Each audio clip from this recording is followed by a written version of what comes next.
factor that influences the microbes in the food, factor that influences the microbes in the food. आपकी book में mention किया हुआ है कि फूड आर द इकोसिस्टम। जैसे बाकी इकोसिस्टम है ना, फूड भी इकोसिस्टम है। Food are the ecosystem composed of the environment and the organism that live in it. The food environment is composed of the intrinsic factors, जैसे pH है, water activity, nutrient, ये सारे के सारे।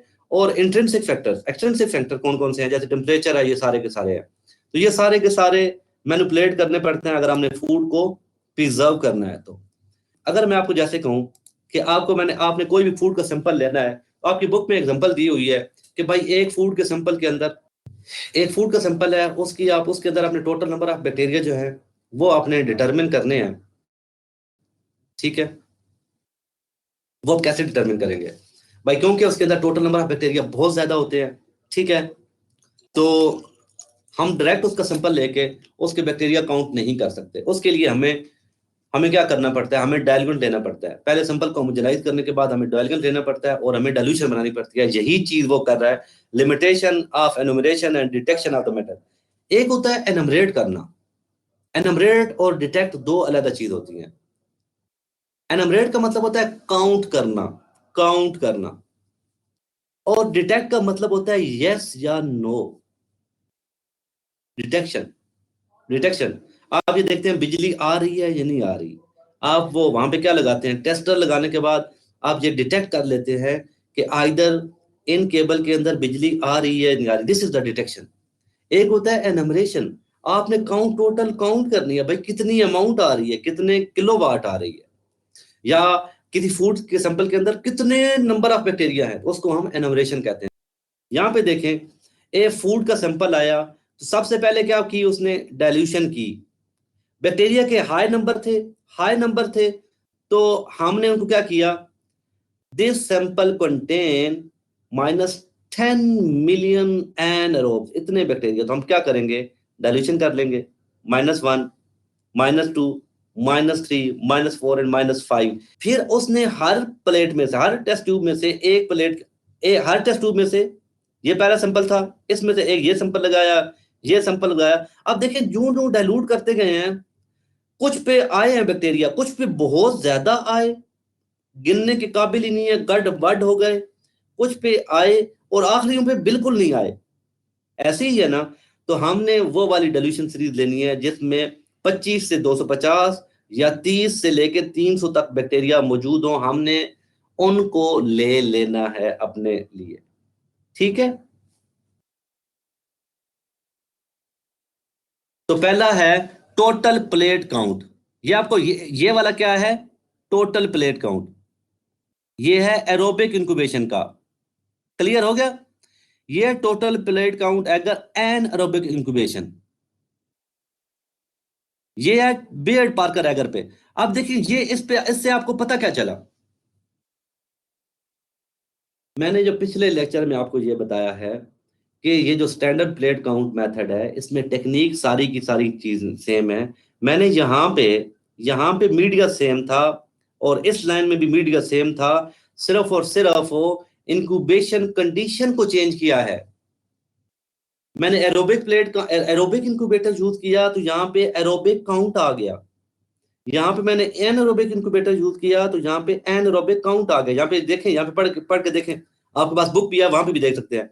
यहाँ पे टोटल प्लेट काउंट अगर in aerobic condition, यहाँ पे total plate count on agar anaerobic condition. यहाँ पे मैंने मीडियम चेंज कर दिया। क्या चेंज किया, मीडियम। तो ये आ गया स्टेफ और यस काउंट। मैंने बियर्ड पार्कर एगर, ये जो बियर्ड पार्कर एगर मीडियम है, that is a selective medium.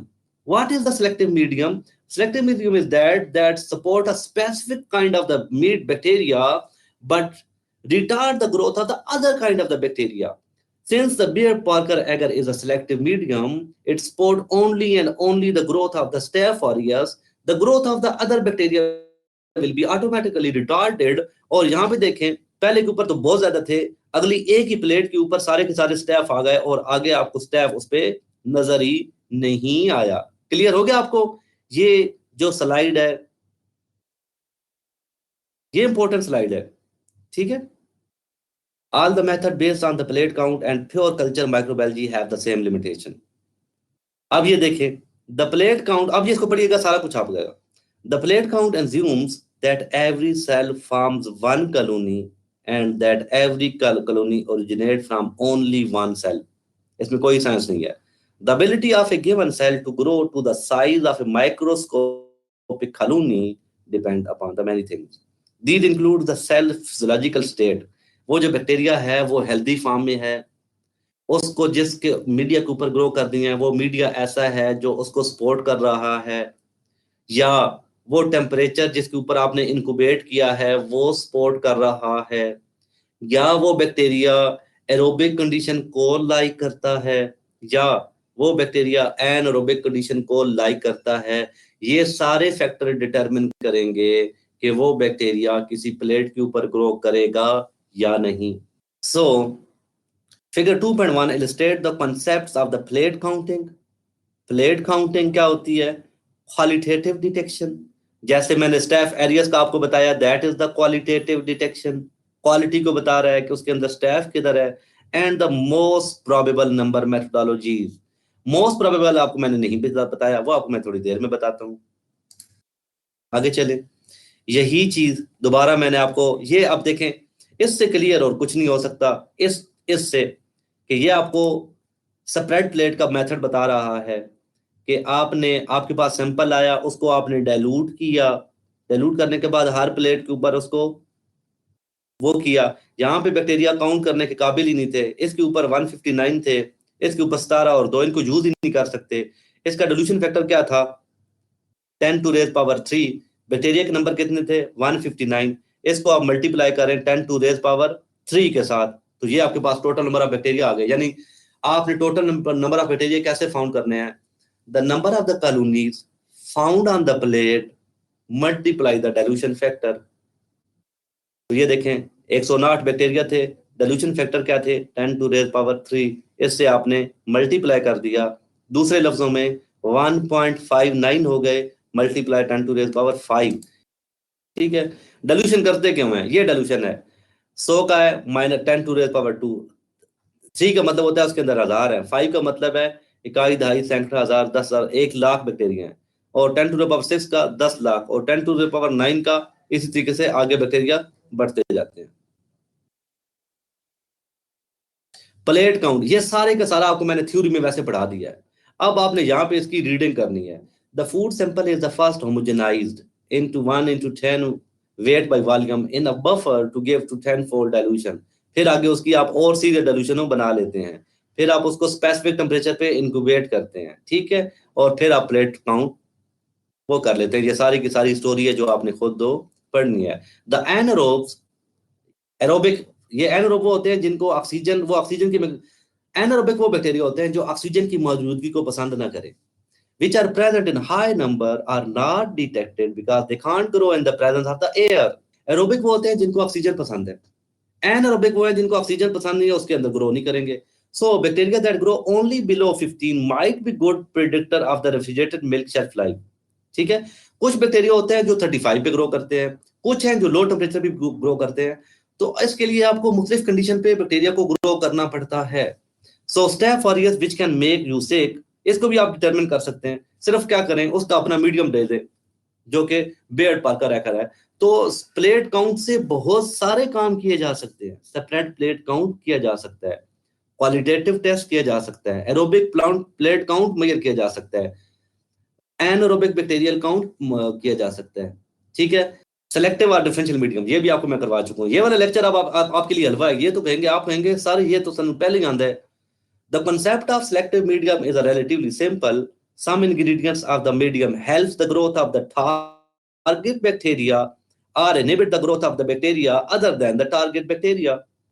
जैसे बेयर्ड पार्कर मीडियम है जो कि स्टेफ एरियस को सपोर्ट करता है, बाकी बैक्टीरिया को सपोर्ट नहीं करता। So Baird Parker agar is a selective medium, और इसकी एग्जांपल हो, मैंने आपको ये मेरे ख्याल में 9 नंबर स्लाइड पे, किस पे, इस स्लाइड पे दी भी है, ये देखें ये वाला, this is the Baird Parker agar medium. इसने सिर्फ और सिर्फ उसको सपोर्ट किया है।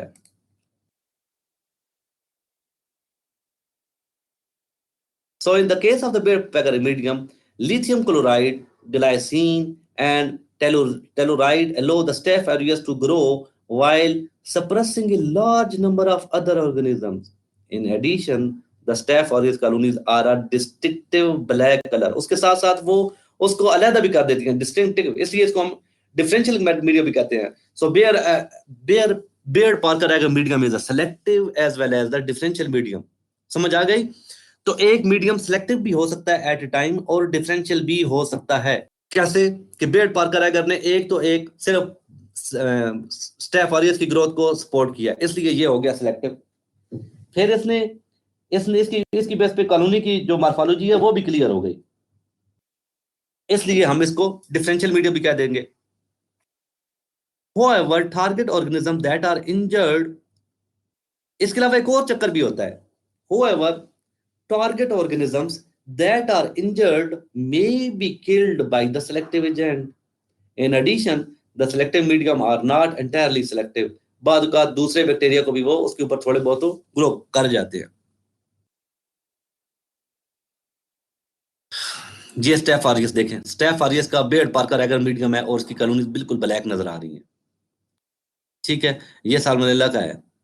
ये यहाँ पे आपको इकोलाई का ये बिल्कुल ग्रीन EMB जो मीडियम है, एओसिन मिथाइल ब्लू, इसको कहते हैं एओसिन मिथाइल ब्लू. तो ये वाला जो है इकोलाई के मीडियम है और इसके ऊपर ग्रीन कॉलोनी बन जाती है. ये that is also differential medium. तो ये देखें, some selective medium used in the food microbiology. Staph aureus के लिए Baird Parker agar medium. Listeria species LPM, lactic acid bacterium जैसे MRS है, ठीक है. और कंपैरोबैक्टर के लिए बीटा हंट बैक. So, thus the identities of the suspected pathogen isolated and selected medium must be confirmed by the biochemical or the genetic medium. तो फिर हम इसको एक दफा बैक्टीरिया आ जाए तो फिर हम आगे भी इसको वो बायोकेमिकल टेस्ट से भी हम इसको वो कर लेते हैं. Differential media are those designed to make a colony of the target organism look different and stand out from the background of other organisms. तो ये डिफरेंशियल मीडियम वो होता है जो आपके टारगेट बैक्टीरिया को बाकियों से भी बिल्कुल नेकेड आई के साथ वो क्या कर ले, उनसे डिफरेंट कर दे. What is the MPN? अच्छा, कुछ फूड्स के अंदर नंबर ऑफ बैक्टीरिया बहुत ज्यादा होते हैं. कुछ फूड्स ऐसी भी होती हैं जिनके अंदर नंबर ऑफ बैक्टीरिया बहुत कम होते हैं. सो MPN method are used to estimate the low number of organisms in a sample. They are used most commonly for the E. coli and the coliform bacteria.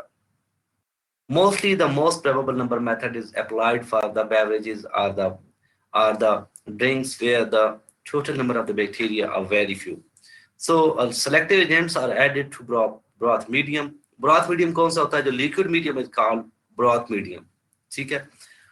1 millimeter of the sample, 1 milliliter of the sample or diluted sample is transferred to each of the 3 test tubes of the medium for each of at least 3 10-fold serial dilution. 3 tubes होती हैं, जैसे यहाँ पे आपने आखिर में देख रही हैं 1 2 3 1 2 3 1 2 3. 3 ट्यूबों के 3 सेट लिए उन्होंने.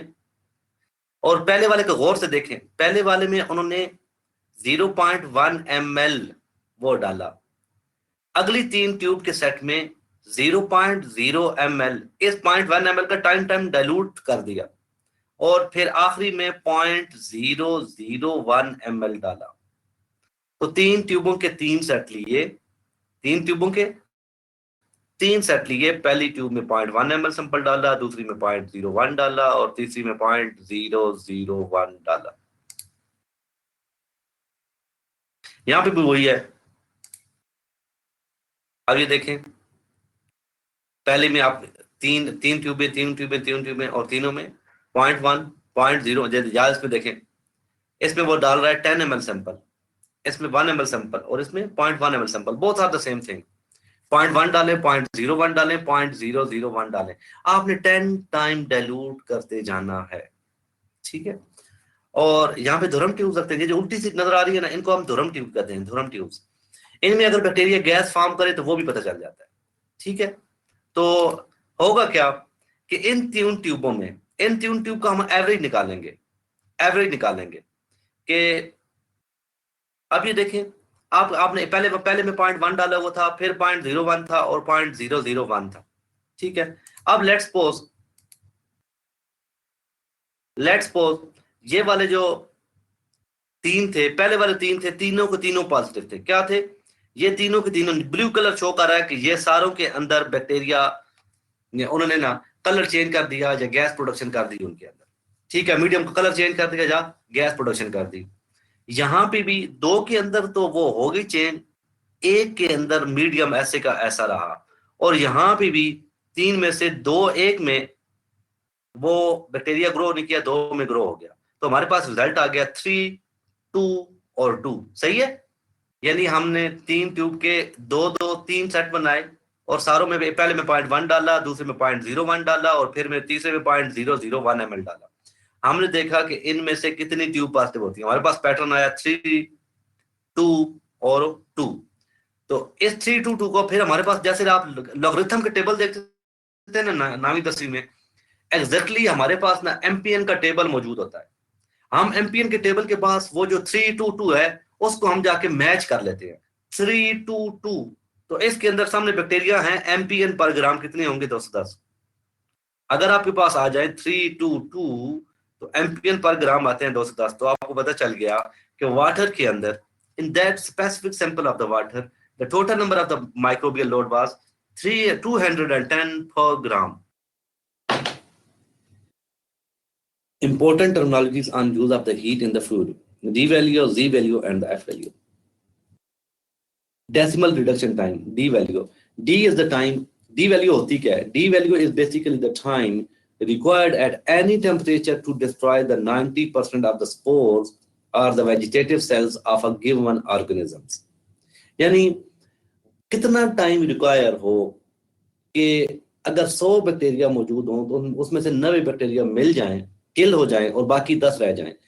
जितना टाइम चाहिए उन 90% बैक्टीरिया की पॉपुलेशन को किल करने के लिए एट अ स्पेसिफिक टेम्परेचर, एक गिवन टेम्परेचर पे, चाहे आप 10 रख लें, चाहे आप 100 रख लें, चाहे आप 120 रख लें, हम उसको डी वैल्यू कहते हैं। This is called the D value. Clear हुआ? So it is the time, D is basically time, इसकी यूनिट टाइम है। Time required at any temperature to destroy the 90% of the spore. जो standard चीज है वो हमने 90% बैक्टीरिया को किल करना है। So the higher the temperature, the faster is the rate of destruction and the shorter it takes to kill the 90% of the cells.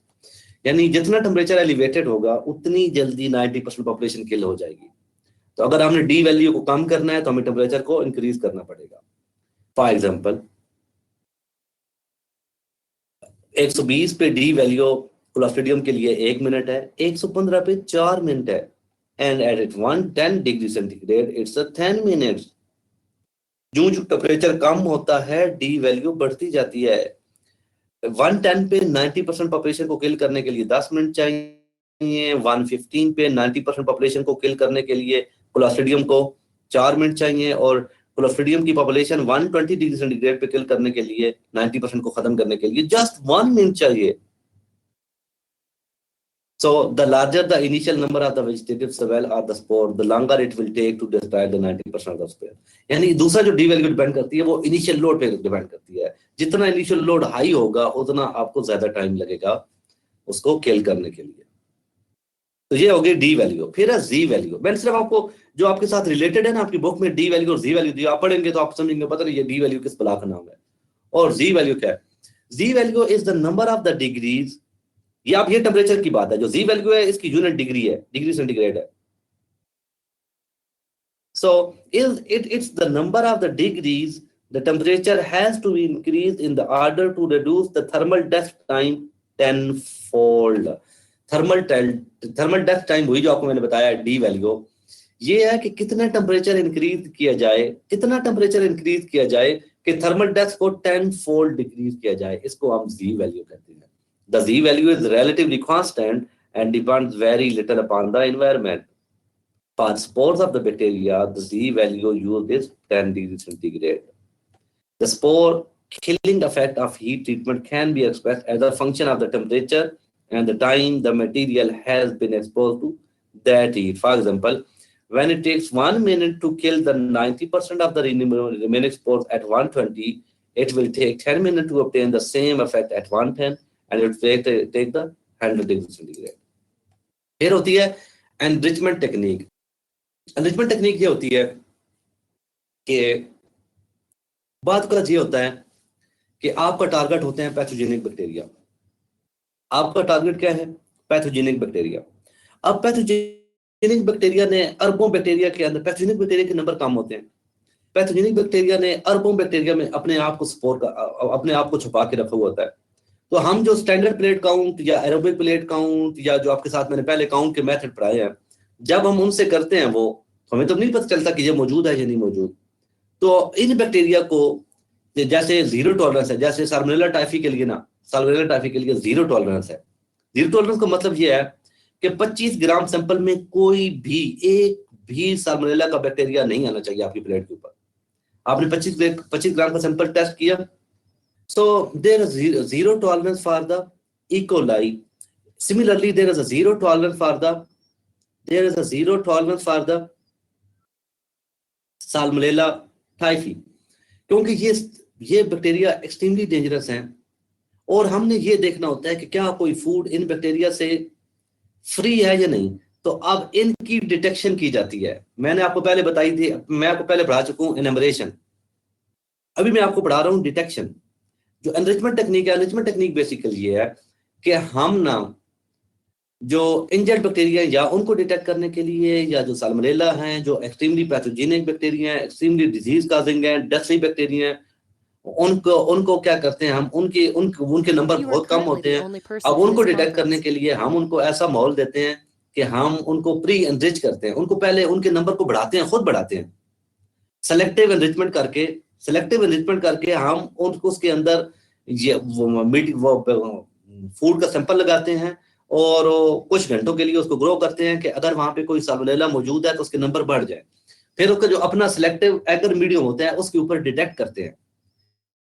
क्योंकि हमने इसके बैक्टीरिया के नंबर खुद डेलिबरेटली पढ़ाए हैं, तो हम इनके बैक्टीरिया आगे उसके ऊपर काउंट नहीं करेंगे, हम इसकी प्रेजेंस और एब्सेंस को करेंगे. आंसर यस या नो होगा, प्रेजेंस और absence.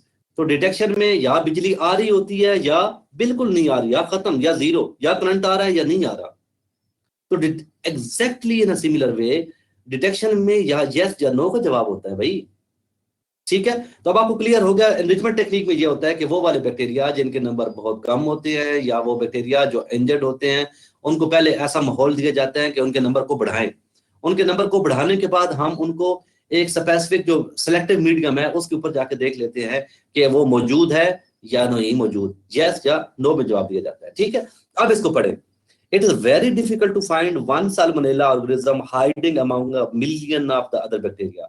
This is done by the coupling pre-enrichment with the selective enrichment, followed by plating the bacteria on the selective medium. ये आपको पहली बार बता चुका हूँ. The pre-enrichment is a non-selective medium, allows the injured pathogens to repair themselves, recover and regain the resistance to the selective agents. The enrichment step uses the selective agents to promote the pathogen growth to high level while inhibiting the growth of the background organism. बाकी bacteria की growth को वो करेगा enrichment method, और सिर्फ जो pathogenic bacterium है उनके नंबर को बढ़ाएगा.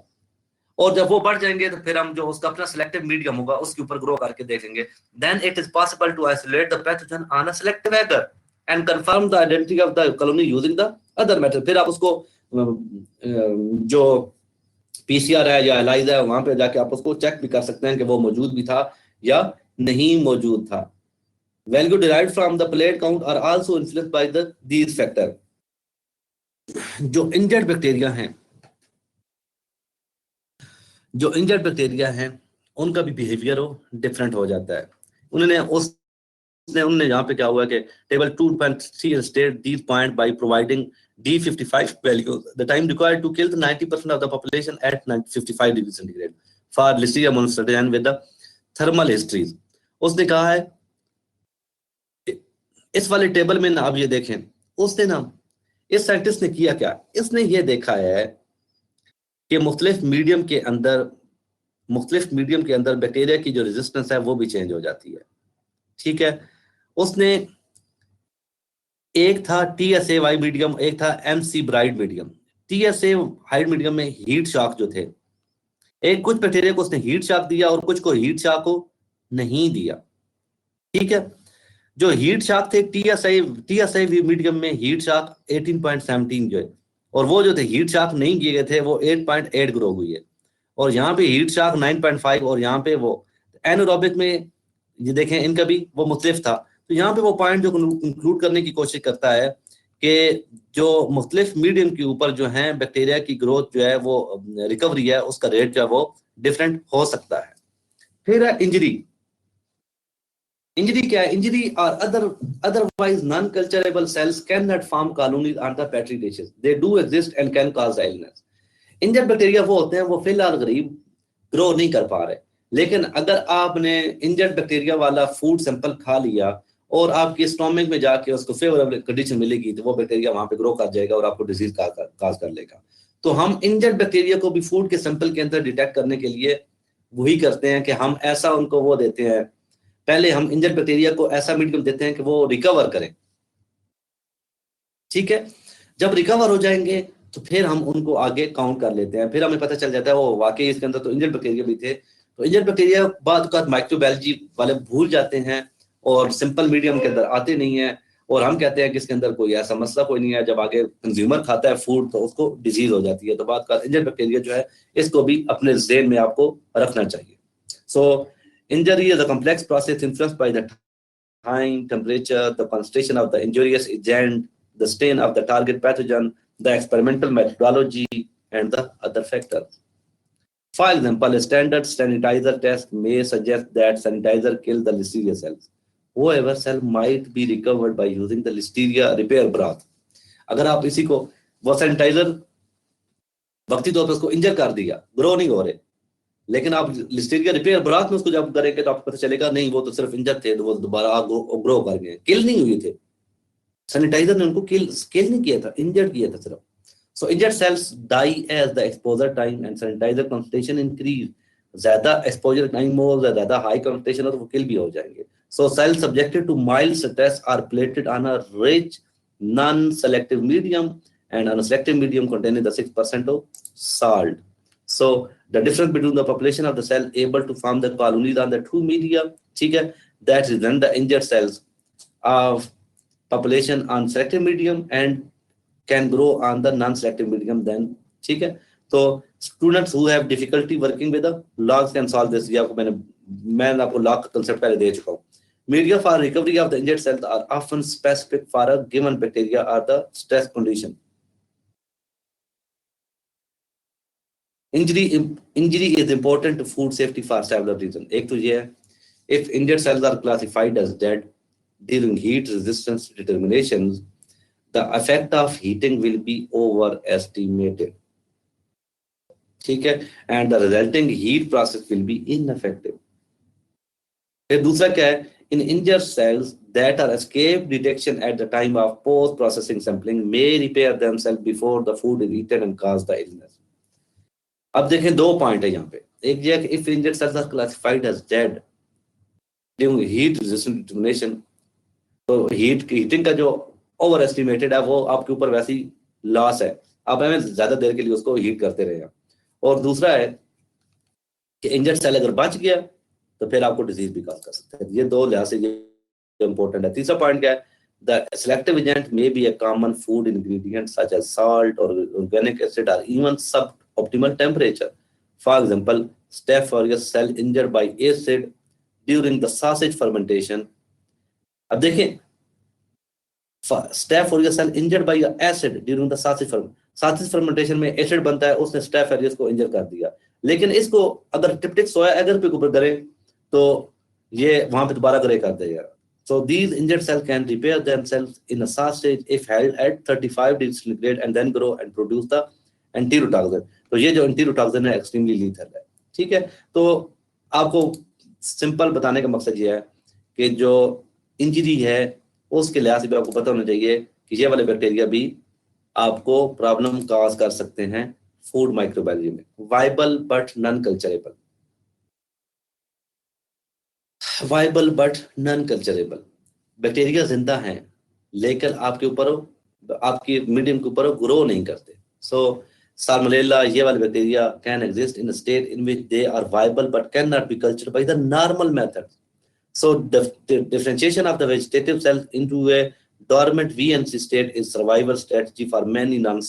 ठीक है, तो वो अपने आप को उस कंडीशन में ले जाते हैं कि वो जिंदा तो रहते हैं लेकिन ग्रो नहीं करते, लेकिन जो ही उनको फेवरेबल मीडियम मिलता है तो वहां पे ग्रो कर जाते हैं, और फिर अगर पैथोजेनिक बैक्टीरिया है तो वो वहां पे भी डिजीज कर लेगा, काज कर देगा। तो आपको हमें ये भी पता होना चाहिए कि कुछ बैक्टीरिया ऐसे भी होते हैं जो वाइबल होते हैं, जिंदा होते हैं, लेकिन अपने आप को जब आप स्टैंडर्ड प्लेट काउंट से या एरोबिक प्लेट काउंट से या एनारोबिक प्लेट काउंट से ग्रो करने की कोशिश करते हैं तो वहां पे ग्रो नहीं कर रहे होते।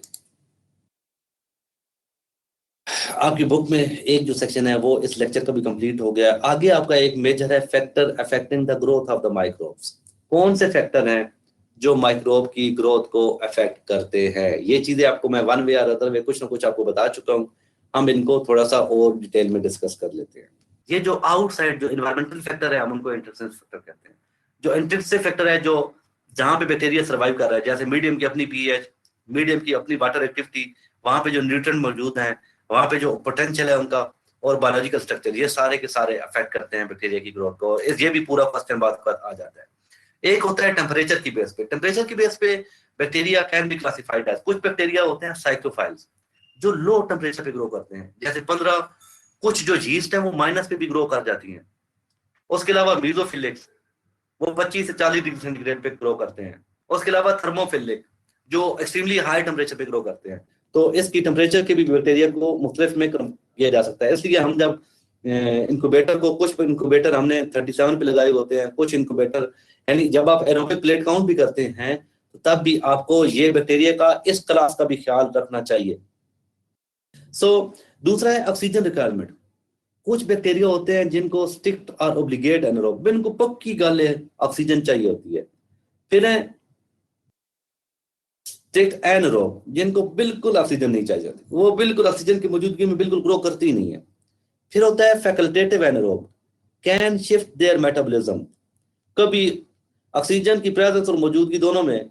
फिर है aerotolerant, the bacteria don't use oxygen but oxygen does not harm them, ये ऑक्सीजन को यूज नहीं करते एरोटोलरेंट, लेकिन ऑक्सीजन से इनको नुकसान भी नहीं पहुंचाती। फिर है micro aerophile, like low oxygen concentration and higher carbon dioxide. ठीक है, तो ये मुख्तलिफ किस्म के on the basis of oxygen requirement में हम बैक्टीरिया को मुख्तलिफ में क्लासिफाई कर सकते हैं। यहाँ पे देखें, ऑब्लिगेट एरोब बिल्कुल सरफेस के ऊपर ग्रो कर रहे हैं, फैकल्टेटिव एनारोब सारे में यूनिफॉर्म ग्रो कर रहे हैं, ऑब्लिगेट एनारोब जो बिल्कुल ऑक्सीजन को लाइक नहीं करते और एनारोबिक कंडीशन को लाइक करते हैं, वो बिल्कुल बॉटम में ग्रो करते हैं। ठीक है,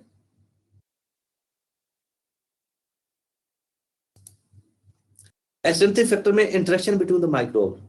आपने सुना होगा एक मशहूर कहानी कि भाई जिराफे वो वाले बच्चे जो लंबी गर्दनों वाले थे, क्यों कि वो उनकी लंबी गर्दनें थी और वो दरख्तों तक पहुंच के। तो बिल्कुल exactly in similar way microbe का भी ऐसा है कि भाई जिस मीडियम के अंदर वो रह रहे हैं, आपस में जो इनका इंटरेक्शन है that also determine their survival. if a microbe can survive in a extreme condition, that will be a best competitor, and that has the ability to survive in that medium. So what is the interaction of the microbes with the other microbe? So interaction are both positive and the negative. Dominant microbes tend to be the best competitors for nutrient in the food. Some other produce the inhibitory products, other produce the stimulatory products, stimulate other species in the food to grow. जैसे आपको मैं बताऊं, मैं थोड़ा सा एक example के साथ आपको इसको इंटरेक्शन बिटवीन द माइक्रोब को वो डिटरमिन आपको बता देता हूं। आप में सारे दही खाते हैं, ऐसे ही है। दही का जो जायका है वो डिपेंड करता है कि किस बंदे ने कितनी साफ कंडीशन में वो दही लगाई है। किसी दही का अच्छा जायका होता है, स्मेल आपको अच्छी आती है, कुछ में आपको ऐसा लगता है मेरा तो इसको खाने को दिल नहीं करना, बो आ रही, इंजो गाले ना। अब देखें वो वाली जब गंदी कंडीशन में वो लगता है दही, तो उसके अंदर बैड फ्लेवर जो है वो डेवलप होती है, और वो पैथोजेनिक बैक्टीरिया वहां पे आए होते हैं। लेकिन क्योंकि इसके अंदर जो लैक्टिक एसिड बैक्टीरिया हैं वो उसकी पीएच को नीचे ले जाते हैं, तो वो पैथोजेनिक बैक्टीरिया को खुद ही किल कर देते हैं। इस वजह से आप में से जो मर्जी दही खाए, दही की वजह से कोई बीमारी किसी को नहीं लगती, क्योंकि because there are lot of the good bacteria in the yogurt which produce the inhibitory products, and these inhibitory products kill the other bacteria, other kind of the bacteria which are the pathogenic. ठीक है, तो this is the interaction between the microbes.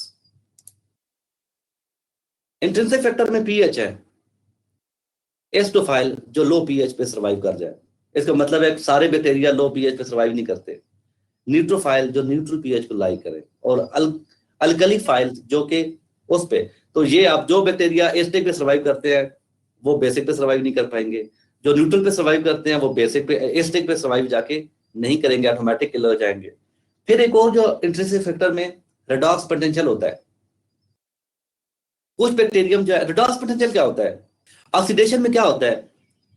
Entry of the oxygen is called the oxidation, इंजोकाले, या removal of the hydrogen is called the oxidation, entry of the hydrogen is called the reduction, और removal of the oxygen is called the reduction. उसी के बस ये मिलता जुलता है। तो अब आपको मैं सिर्फ एक, तो रेडॉक्स पोटेंशियल जो है ना, ये भी इफेक्ट करता है। और रेडॉक्स पोटेंशियल की जो मेजरमेंट है वो क्या होती है?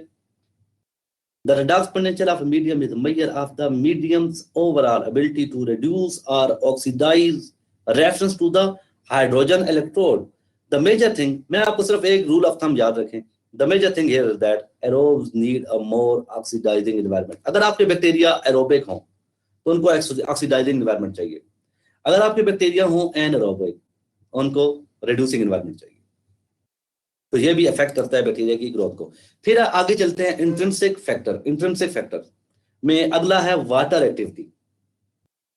वाटर एक्टिविटी के साथ मिल्क की एग्जांपल कर रहा था कि मिल्क की जो वाटर एक्टिविटी है वो, मिल्क क्यों जल्दी खराब हो जाता है? What's the reason behind that कि मिल्क सबसे जल्दी खराब हो जाता है? उसकी वाटर एक्टिविटी बहुत ज्यादा है। वाटर एक्टिविटी यानी उसके अंदर पानी ज्यादा है, पानी बहुत ज्यादा है। आपने सुना है कभी खुश्क पाउडर भी खराब होता है दूध का? है दूध हुई, उसमें से क्या चीज निकाली उन्होंने? Maximum water. उसमें उन्होंने पानी को एवपोरेट कर दिया, पानी को उड़ा दिया, तो दूध खराब कोई नहीं होता। ऐसे ही होना, इट मींस कि the amount of the water present in a specific amount determine it's shelf life. Milk की जिंदगी सबसे कम है, ये 5-6 घंटे में खराब हो जाता है, क्योंकि इसके अंदर वाटर कंटेंट ज्यादा होते हैं और बैक्टीरियल लोड ज्यादा होता है। जैसे क्योंकि देखें, खराब तभी होगा कि जब उसके अंदर वाटर लोड होगा। देखें बाकी जो ड्राई चीजें होते हैं उनके ऊपर भी बैक्टीरिया का लोड आता है, लेकिन क्योंकि वहां पे पानी नहीं होता जो उसकी ग्रोथ को सपोर्ट करे। पानी जिंदगी है, ये इट्स द रियलिटी। अल्लाह कुरान मजीद में कहता है, मैं हमने हर जिंदा चीज को पानी से पैदा किया। रब कह रहा है पानी से पैदा किया। It means water is the basic necessity to survive the each and every kind of the generation, right from the microbes till हाथी। आप जो जितनी मर्जी आप बात करते रहो, ठीक है। तो यहाँ पे भी ये बात हो रही है कि वो वाली फूड जिनके अंदर, जिनका वाटर एक्टिविटी, जो वो फूड जिनके अंदर वाटर एक्टिविटी पानी ज्यादा मिकदार में हम कहते हैं उनकी वाटर एक्टिविटी ज्यादा है, उसके ऊपर बैक्टीरिया का अटैक ज्यादा होता है। अब इस रूल के मुताबिक आप सारी चीजों को खुद देख लो कि वो चीजें जिनके अंदर हम मास्टर की कंटेंट कम कर देते हैं वो ऐसा खराब होती है, ठीक है। या हम कुछ और चीजें डाल के भी उनका जो फ्री वाटर है उसको बाउंड कर दें, फिर भी बैक्टीरिया ग्रो नहीं होता। जैसे मैं आपको बताऊं, वैसे जैम के ऊपर बैक्टीरिया आते, लेकिन हमने वहां पे शुगर डाल दी। हमने पिकलिंग के अंदर वहां पे साल्ट की मिकदार ज्यादा कर दी, अचार के अंदर बैक्टीरिया ग्रो नहीं हुई, हमने वाटर एक्टिविटी को कम कर दिया। आप जो घर में जो सेबों को या बाकियों को उसके अंदर डिप कर देते हैं शुगर के सिरप के अंदर, तो वहां पे आप करते क्या है? आप बेसिकली पानी के अंदर शुगर को मिक्स करते रहते हैं, उसकी वाटर जो फ्री वाटर है वो सारे का सारा बाउंड हो जाता है with sugar, and there is no water available for the microbes to survive. तो ये वाटर एक्टिविटी का कंसेप्ट इंपॉर्टेंट है। आप देखें जो आपका ग्रेन है, आपके एप्पल और फ्रूट और बाकी सारी चीजों के ऊपर माइक्रोब अटैक करते हैं, लेकिन आपके ग्रेन के ऊपर अटैक नहीं करते। अगर आपने प्रॉपर उसको स्टोर किया हो, ह्यूमन कंडीशन में ना स्टोर किया हो, अच्छी जगह में स्टोर किया हो, तो उनको कुछ नहीं होता। The reason behind is that उसके मास्टर कंटेंट को आप उस लेवल पे नीचे लेके आ जाते हो। चावलों के ऊपर कोई नहीं अटैक करता वो, लेकिन सिन्नी चावल अगर आप वो रख दें ऐसे ही ड्राई किए बगैर तो उनके ऊपर अटैक आ जाएगा। तो ये water activity, most microbe require the high water activity for the growth. ठीक है, ये 0.9%, 0.9 तक, तो जितनी कम करती जाए उसके मुताबिक हो।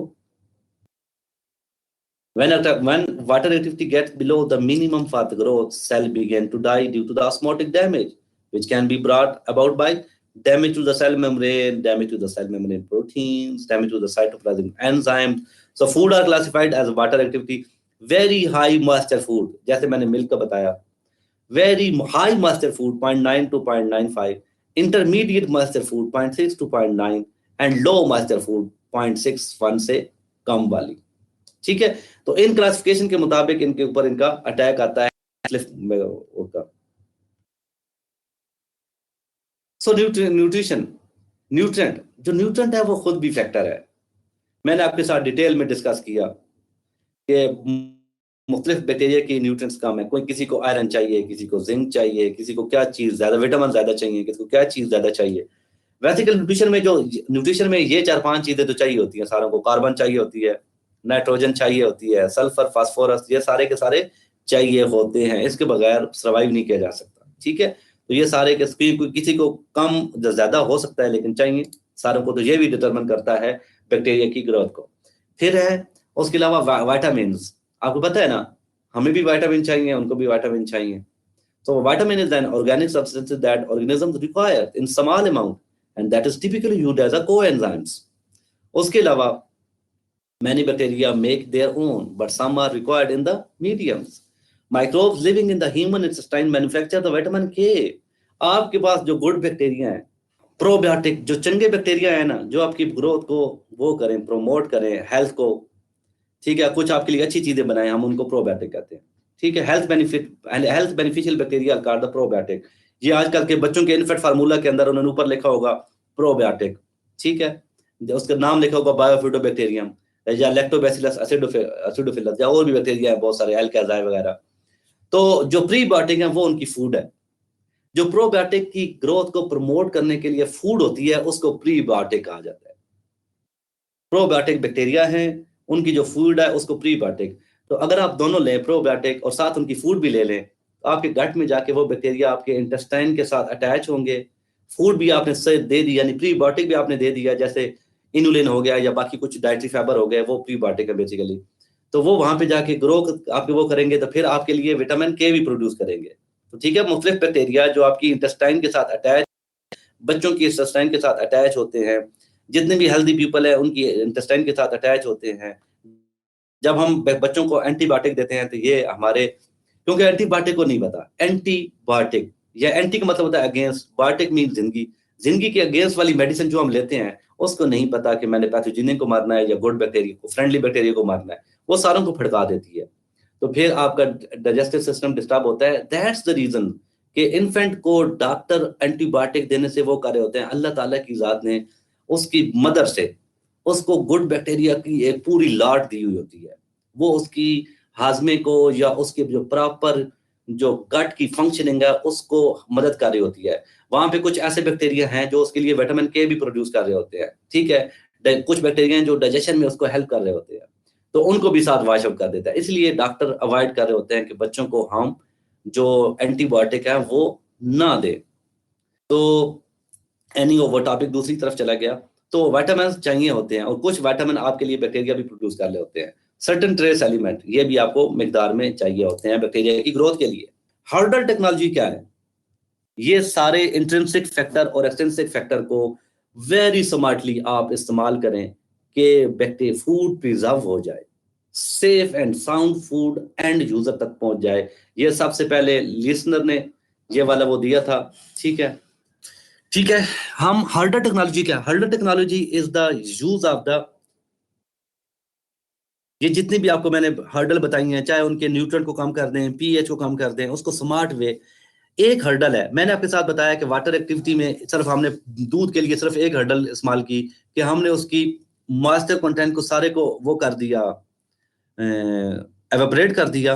ठीक है, प्री एंड प्रोबायोटिक का कोई यूज बैड नहीं है, जितना मर्जी ले, नो हार्मफुल। आप दही बेशक, मैं कहता हूं इसके ऊपर मेरा काम है, मैं ये कहता हूं वो वाले लोग जो प्रीबायोटिक और प्रोबायोटिक लेते हैं, वो वाली जगह जहाँ पे ये ज्यादा फर्मेंटेड जगह खाई जाती हैं, चीजें खाई जाती हैं, वहां पे उन बंदों का जो लाइफ स्पैन है वो बहुत ज्यादा है। जो जापान है वहां पे फर्मेंटेड फूड का, न्यूट्रास्यूटिकल फूड जितनी मिकदार में मर्जी लें, जापानीज जो है ना ये फर्मेंटेड फूड और फंक्शनल फूड बहुत लेते हैं, तो उनकी लाइफ स्पैन इतना ज्यादा है, आप गूगल भी कर लें, वहां पे इज्तिमाई खुदकुशियों का है कि वो लोग कहते हैं कि मरती ही नहीं है। ठीक है, वहां पे इज्तिमाई खुदकुशियां की जाती हैं भाई, आज वहां पे बाकायदा ऐलान होता है कि आज उस साइल के ऊपर इज्तिमाई खुदकुशी होगी, जिसने इज्तिमाई खुदकुशी करने के वहां पे आ जाए उस सेरेमनी में। ठीक है, तो वहां पे वो इकट्ठे मरते हैं। तो bacteriostatic effect can be attributed to a number of the extra hurdle. देखिए मैंने मेरे पास ना, मेरे घर में ना किसी दुश्मन ने घुसना है, हर्डल टेक्नोलॉजी आपको मैं समझाने लगा हूं। हर्डल टेक्नोलॉजी ऐसी है, मैंने ना अपने घर में ना, अपने घर को महफूज बनाने के लिए बाहर मैंने एक एक दीवार रखी हुई है, ठीक है, जिसके साथ मैंने गेट लगाया हुआ है। मैंने उससे अगर कोई टॉप के अंदर आ जाए, मैंने आगे एक और दरवाजा लगाया हुआ है। ऐसी है ना, आपने एक घर के एंट्रेंस के लिए एक और मेन दरवाजा होता है, उसके भी आप कुंडी लगाते हैं। फिर उसके अंदर आपके जो अपने इंडिविजुअल कमरे होते हैं, उनके सामने साथ आपने एक और दरवाजा लगा होता है, उसके भी आप कुंडी लगा देते हैं। तो ये आपने 3 हर्डल लगा दी है। तो बाहर से किसी डाकू को, चोर को आपके बेडरूम तक पहुंचने के लिए मुश्किलात होंगी। आपने मल्टीपल हर्डल इस्तेमाल की हुई हैं। आपने मेन गेट लगाया हुआ है, फिर मेन एंट्रेंस वाला गेट लगाया हुआ है, गैलरी वाला, फिर आपने अंदर अपने बेडरूम वाला, फिर उसके अंदर आपने एक और आपकी जो कीमती जगह होती हैं, आपने विद इन द कमरा भी एक और हर्डल लगाई होती है, आपने एक और ताला लगाया हुआ होता है, किसी ने क्या लगाया हुआ होता है। तो ये समझ आ गया कि मल्टीपल हर्डल क्या है, कि आपने अपनी चीज को महफूज करने के लिए, तो अगर आप कि एक ही हर्डल इस्तेमाल करें, तो आपको अपना जो दरवाजा है वो ही मजबूत किस्म का और बड़ा ताला लगाना पड़ेगा। ठीक है, लेकिन अगर आप 4-5 किस्म की हर्डल इस्तेमाल करें, तो आप छोटी हर्डल भी इस्तेमाल करें, तो उसको ओवरकम करने के लिए उसको वो हो जाएगा।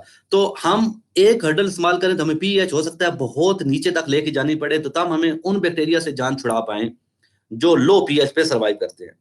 तो अगर मैं सिर्फ लो और पीएच करूं, तो कई लोग कहेंगे यार ये इतना खट्टा हो गया। अगर मैं सिर्फ साल्ट को एज ए हर्डल इस्तेमाल करूं टू प्रिजर्व फूड, तो साल्ट का लेवल इतना हो जाता है, जैसे पिकल के अंदर लोग खाना पसंद नहीं करते। तो हम करते क्या है, आजकल ये जो लिस्नर ने ये इफेक्ट दिया था, उसने कहा था बजाय एक हर्डल को, हर्डल टेक्नोलॉजी को कंक्लूड करते हैं। हर्डल टेक्नोलॉजी ये है कि अगर मैं सिर्फ साल्ट को एक सिंगल हर्डल के तौर पे इस्तेमाल करूं, जैसे कि हम पिकल्स में साल्ट ज्यादा डालते हैं, तो कई लोग साल्ट को नहीं लाइक करते।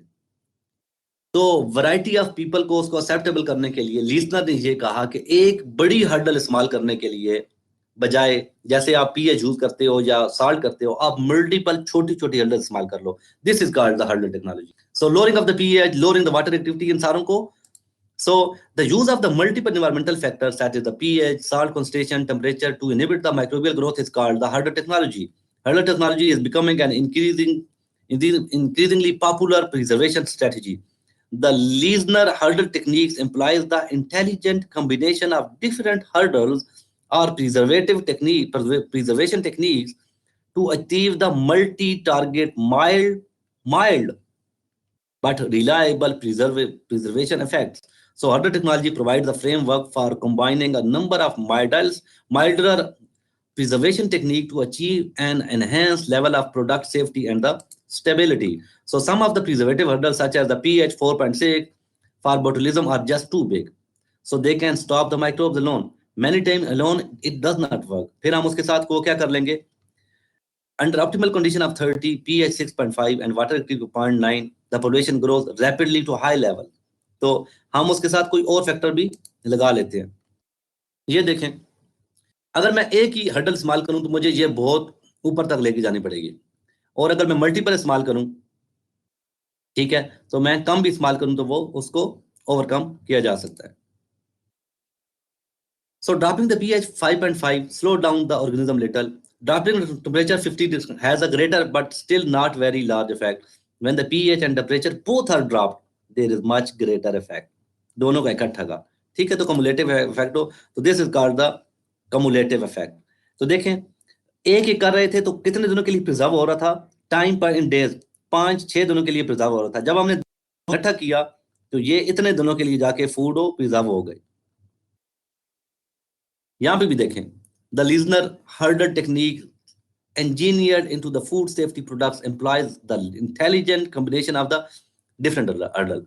ये वाटर की है, टी की, फिर वाटर एक्टिविटी, पीएच, रिडास पोटेंशियल और प्री, इन सारों को आप कंबाइन कर लें तो आप जल्दी फूड को लॉन्ग टर्म के लिए प्रिजर्व कर सकते हैं। फिर है ग्रोथ काइनेटिक्स। ग्रोथ का भी ये है कि बैक्टीरिया का ग्रोथ कैसे होती है, उसका पैटर्न क्या है। मैं आपको हर्डल के लिए ना एग्जांपल देने लगा हूं। ये जो ब्रेड है ना, आपके पास जो ब्रेड आती है, ये जो आप सुबह सवेरे नाश्ते में खाते हैं, इसके अंदर उन्होंने ना मेनली जो वाटर एक्टिविटी है उसको कम किया हुआ है। जब हम बेक करते हैं तो वाटर एक्टिविटी कम होती है, लेकिन अगर सिर्फ वाटर एक्टिविटी कम की जाए ना, दूसरे दिन फंगस लग जाए। वाटर एक्टिविटी के साथ साथ उसके अंदर कुछ उन्होंने साल्ट भी डाला होता है टेस्ट के लिए, वो प्रिजर्वेटिव के तौर भी काम करता है। कुछ शुगर भी डाली हुई होती है। उसके अलावा इसके अंदर उन्होंने प्रिजर्वेटिव भी डाला हुआ होता है, ठीक। तो उसके अंदर उन्होंने मुख्तलिफ चीजें डाली हुई होती हैं। इसी तरीके से मैं आपको पिकल का बताऊं, अगर सिर्फ साल्ट डाला जाए तो आपको साल्ट ज्यादा मिकदार में डालना पड़ता है। साल्ट को कम करने के लिए मैं अगर साल्ट चाहूं कि कम डालूं और फिर भी अचार ना खराब हो, फिर मुझे मल्टीपल हर्डल टेक्नोलॉजी की तरफ जाना पड़ेगा। वो कैसे? मैं अचार को या तो डिप करूंगा ऑयल के अंदर। जब मैं ऑयल के अंदर डिप कर दूंगा तो जो एरोबिक बैक्टीरिया हैं वो ऑयल के अंदर नहीं जा सकते। एरोबिक बैक्टीरिया ऑयल के अंदर नहीं जा सकते। जो फंगस है वो भी ऑयल के अंदर नहीं ग्रो करती। अचार वही खराब होता है जिसको आप हाथ से निकालें बाहर, आपके हाथ के ऊपर बैक्टीरिया होते हैं, आप सुनते हैं आपके हाथ माशाल्लाह साफ हैं, जो ही आप उस अचार को हाथ लगाएं और अचार अगर वो ऑयल से बाहर हो तो 2 3 4 5 दिनों के बाद अल्हम्दुलिल्लाह वहां पे फंगस लग जाती है, क्योंकि आपके हाथ के ऊपर फंगस थी वो लगाने की वजह से। अगर आप स्टीराइल कंडीशन में उसको प्रॉपर निकाल लें चम्मच के साथ और वो सारा आपका वो डिप रहे उसके अंदर और आप साल्ट थोड़ा सा भी यूज करें तो फिर भी आपका अचार सालों मतलब काफी अर्से तक खराब हो नहीं होता, क्योंकि आपने इसमें मल्टीपल हर्डल टेक्नोलॉजी यूज किया। ऑयल जो है उसके 2 3 फंक्शन है। ऑयल ने क्या हर्डल टेक्नोलॉजी वहां पे इस्तेमाल की, उसने वो ये किया कि जो ऑक्सीजन है उसको खत्म कर दिया। ऑक्सीजन ऑयल के अंदर नीचे ऑक्सीजन नहीं जा सकती, ठीक है। दूसरा ये है, डिप रहेगा तो आपके ऊपर ऑयल के अंदर फंगस नहीं लगती, ठीक है। उसके अंदर मॉइस्चर फिर भी रहती है, लेकिन साल्ट और ये आपने मल्टीपल हाइड्रो टेक्नोलॉजी की बेस पे आपने उसको वो कर लिया, ठीक है। Thank you very much.